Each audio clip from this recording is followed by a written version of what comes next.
Jo, da er det høyre fot på rød sykkel.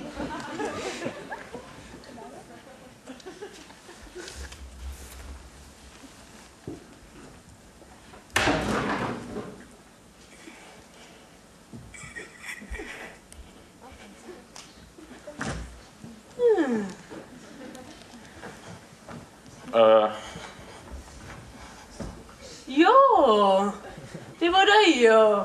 Jeg skulle kanskje kommet litt senere, jeg. Nei da, du. Jeg bare mistet hun Bertine på tvistevettet som tilfeldigvis sto i senter av gulvet. Jeg har med en klovn. Å du, han skal vi få det mye moro med. Ja da, Hilmar, likehusansvarlig her på, ja, likehuset. Ensom et kald og trang innenfor pleier du det. Litt så sterk at jeg tok livet av seg Bjarte, hamsteren min.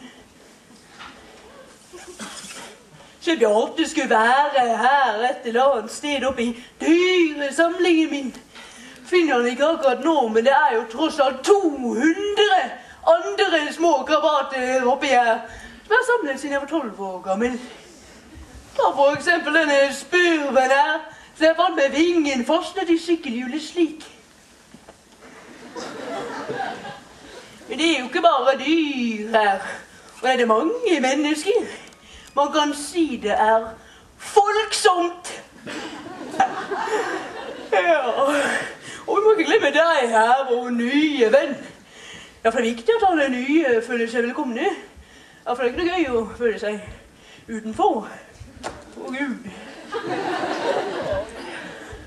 Bare fordi Sara her omkom for 2 dager siden i en lastebilulykke, betyr ikke det av den grunn at hun er uten liv, altså uten følelser.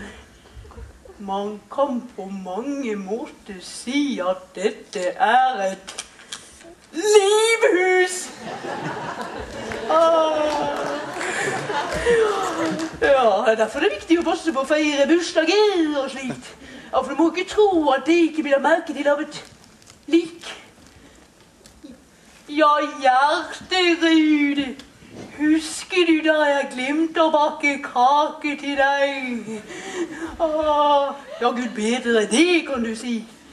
Ja, og nå kom jeg på noe. Jeg må ikke glemme å introdusere min familie som ligger her.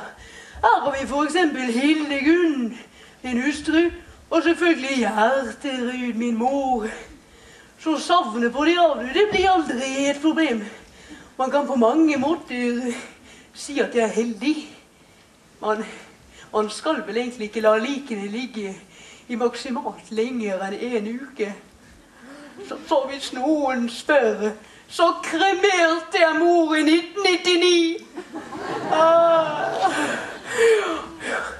Ja, det er viktig med latter og spenning. Ja, for du må ikke tro at det ikke er spenningsfullt å jobbe her, så lenge man er litt grann kreativ.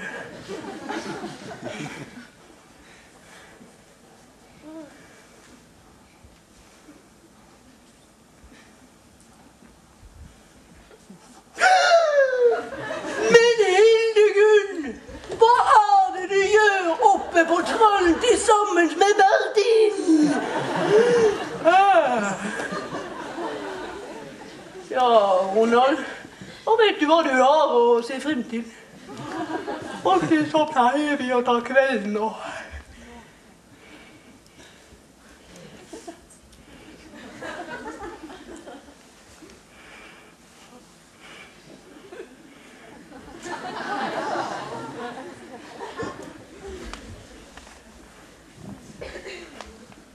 Men så, er det din hånd på mitt lår?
Jeg har snart fået spurgt